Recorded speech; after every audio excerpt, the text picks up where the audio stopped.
আমার সফলতার রহস্যের আপনজনেরা, আমি আপনাদের জন্য একটা কথা বলছি।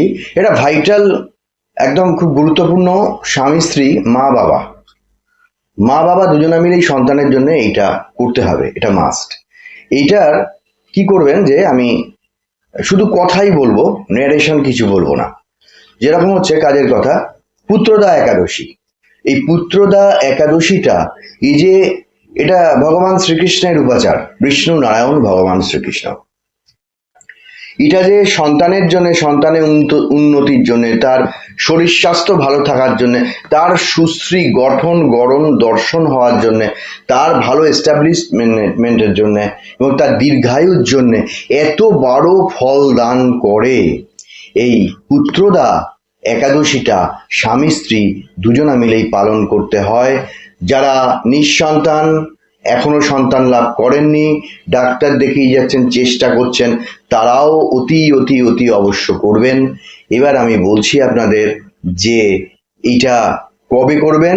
এবার এর মাহাত্ম্যটা কি?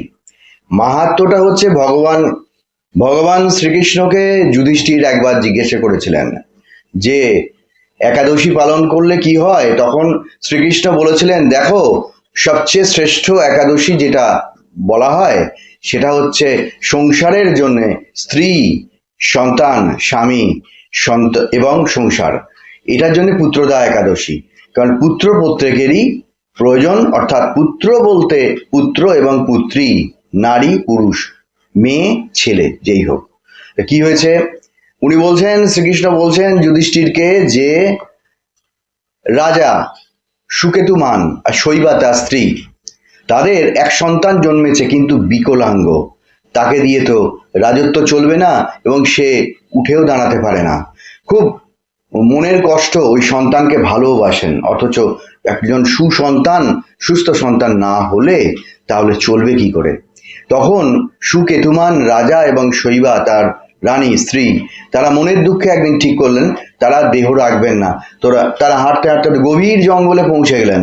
গিয়ে সেখানে সন্ধ্যা হওয়ার আগে, তখনও দিনের আলো আছে, সূর্য সবে অস্ত যাচ্ছে, একটা সরোবরের ওপর সূর্যের সেই লাল ছায়া এসে পড়েছে। তারা দেখলেন যে তারই পাশে সন্ন্যাসীদের একটা কুটির। তারা সেখানে গেলেন, রাজা রানী। যেতেই তারা বেদ পাঠ করছিলেন সন্ন্যাসীরা, তারা থামিয়ে দিলেন। দেখেই বুঝতে পারলেন যে কি অবস্থা। তারা বসালেন, বসে বললেন যে সবই বুঝতে পেরেছি, তোমাদের মনের অবস্থা, তোমরা এক কাজ করো, তোমরা পুত্রদা একাদশী পালন করো, দেখবে তোমাদের সমস্ত মনের দুঃখ কষ্ট সব চলে যাবে। এবারে তারা সেটা পালন করেছিলেন এবং তারা খুব কঠিন করেছিলেন, যেটা হচ্ছে একাদশীর দিন উপবাস থেকে তার পরের দিন পালন।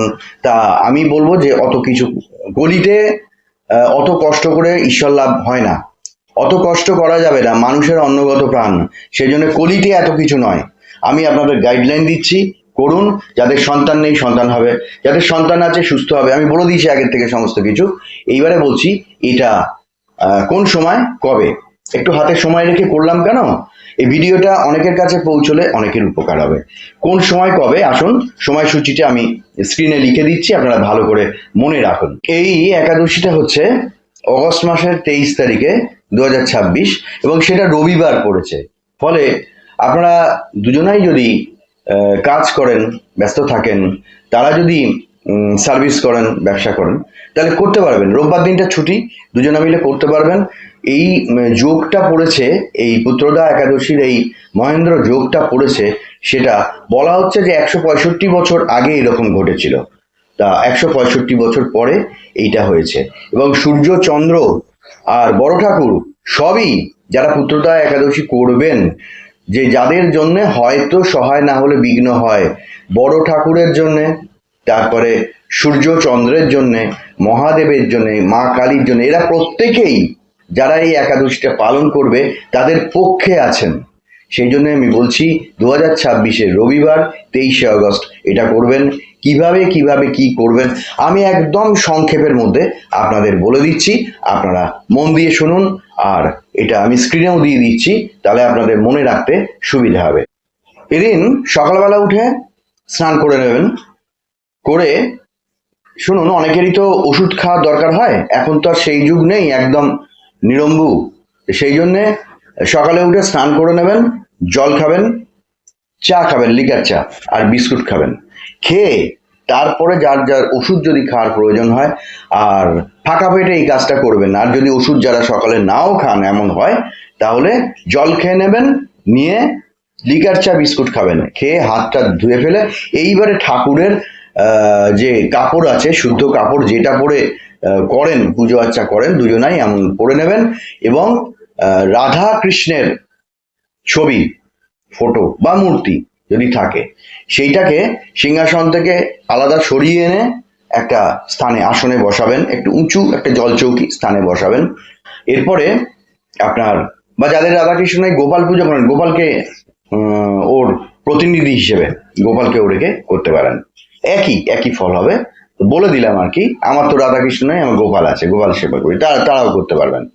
এইবারে হলো কি, আপনি ওইভাবে রাখলেন। এতে কি কি করবেন দেখুন, আমি স্ক্রিনেও লিখে দিচ্ছি আর মুখেও বলছি, আপনারা মন দিয়ে অনুধাবন করুন। রাধাকৃষ্ণের ফটো বা মূর্তি থাকলে সেটা একটা জল চৌকির উপর নীল বা হলুদ কাপড় পেতে সেই স্থানে বসাচ্ছেন। ফুল যে রঙের ব্যবহার করবেন সেটা সাদা, হলুদ, নীল রঙের। মালা দান করবেন। রাধা কৃষ্ণকে চন্দন কুমকুম দিয়ে সাজাবেন। বিভিন্ন ফল কেটে নিবেদন করবেন। আর নিবেদন করবেন গোবিন্দভোগ চাল আর মুগ ডালের খিচুড়ি, সঙ্গে একটা তরকারি। তরকারিটায় দেবেন গোল আলু, মিষ্টি কুমড়ো, পেঁপে, ফুলকপি, ধনেপাতা, পুঁই শাক ছাড়া আর কোনো শাক এতে দেবেন না। এটায় রান্না করবেন ঘি দিয়ে, নুন দেবেন, গোলমরিচের গুঁড়ো দেবেন। এই দিন ভুলেও টক খাবেন না, কিছু আহার বা ভোগে নিবেদন করবেন না। এদিন ভুলেও কিন্তু টক জাতীয় কোনো জিনিস ঠাকুরকে দেবেন না, যেমন লেবু টেবু দেবেন না, অনেক সময় টক হয়। নিজেরাও কিন্তু টক জাতীয় কিছু আহার করবেন না। আর একটা যেটা, সেটা হচ্ছে দই মিষ্টি দেবেন। দই মিষ্টি, একটু ক্ষীর হলে ভালো হয়, না হলে ওই মাখা সন্দেশ, এগুলো তো থাকবেই। শ্রীকৃষ্ণের জন্য লাড্ডু দিতে হবে, ওটা আবার গোপালের প্রিয়, লাড্ডু দিতে হবে। আর যেভাবে খিচুড়ি রান্না করা এবং তরি তরকারি দিয়ে এইটা একবারে নিবেদন করা, এটা বললাম। আর যেগুলো এদিন ব্যবহার করবেন না, রান্নাও করবেন না, খাবেনও না, ঠাকুরকেও দেবেন না, উচ্ছে, বেগুন, পটল, ঝিঙে, চাল কুমড়ো আর লাউ, এগুলো কিন্তু একদম ব্যবহার করবেন না এদিন। এইভাবে নিষ্ঠাভরে পুজো করবেন। আর সন্ধ্যাবেলা, আর যেটা করছেন, ঘিয়ের প্রদীপ জ্বালাচ্ছেন, চন্দন ধূপ দেবেন, এটা পুজোর পরে সারা বাড়িময় ঘোরাবেন ওইটা। আর সন্ধ্যাবেলায় কিন্তু অতি অবশ্যই সারা বাড়িতে ধুনো দেখাবেন, চন্দন ধূপ ঘোরাবেন এবং বাতি ঘোরাবেন। আর সন্ধ্যাবেলায় এটা করতেই হয় যে কোনো পুজোয়, এটা হচ্ছে তুলসী তলায়, এখানে দেবেন, নিবেদন করবেন বাতি আর আপনার ধূপকাঠি, এটা নিবেদন করবেন। আর রাধিকার যে স্তবটা আছে ওইটা করবেন, শ্রীকৃষ্ণের যে স্তব স্তুতিটা আছে ওইটা করবেন। হে কৃষ্ণ, করুণা সিন্ধু, দীনবন্ধু, জগৎপতে, গোপেশ, গোপিকাকান্ত, রাধাকান্ত নমস্তুতে, এইটা করবেন। আর রাধিকার এই স্তোত্রটা, এটাও পাঠ করবেন, পুজোর সময় করবেন। নবীনাং হেম গৌরাঙ্গিং, সোনার মতো গায়ের রং, নবীন মানে যুবতী। নবীনাং হেম গৌরাঙ্গিং পূর্ণানন্দবতীম সতীম, তিনি সদা আনন্দে ভরপুর এবং সতী। বৃষভানুসুতং দেবীং, বৃষভানুর নন্দিনী, তা সুতং দেবীং বন্দে রাধা জগৎ প্রসুম, এইটা ব্যবহার করবেন। আর কৃষ্ণের যে মন্ত্রটা বললাম ওইটা করবেন। আর গোপাল ফটো বা যাতেই থাকুন কেন, গোপালকে ফুল টুল কিন্তু দেবেন। এইবারে যেটা করতে হচ্ছে, যে পুত্রদা একাদশীর যে আমি মাহাত্ম্যটা বললাম, ওইটা আমি এরই মধ্যে একটা শর্ট ভিডিও দিয়ে দেবো। পুত্রদা একাদশীর মাহাত্ম্য যেটা আমি বললাম, রাজা সুকেতু মানাইটা, যখন পুজো হয়ে যাবে ওইটাকে যেভাবে হোক সেভ করে রেখে দেবেন। পুত্রদা একাদশী শর্ট দেবো, শর্টস, সেইটাকে সেভ করে রেখে দেবেন। এইবারে দু একদিনের মধ্যেই দেবো। এইবারে সেইটা পুজো হয়ে যাবার পরে ওই আমার ওই শর্টসটা চালিয়ে নেবেন, ওর মাহাত্ম্যটা ওখানে বলা থাকবে। এই মাহাত্ম্যটা এইবারে মন দিয়ে শুনবেন, আর সেই হিসেবে দেখবেন আপনার প্রার্থনাটা শ্রীকৃষ্ণের কাছে দারুণভাবে পৌঁছচ্ছে, খুব সফল হবেন। এইভাবে করবেন এই পুত্রদা একাদশীটা। আজকে এই পর্যন্ত, নমস্কার। সকলের সন্তান সুখে থাকুন, তাদের উন্নতি হোক, যারা নিঃসন্তান সন্তান লাভ করুন, এই প্রার্থনা করি। আজকের এই ভিডিও এই পর্যন্ত।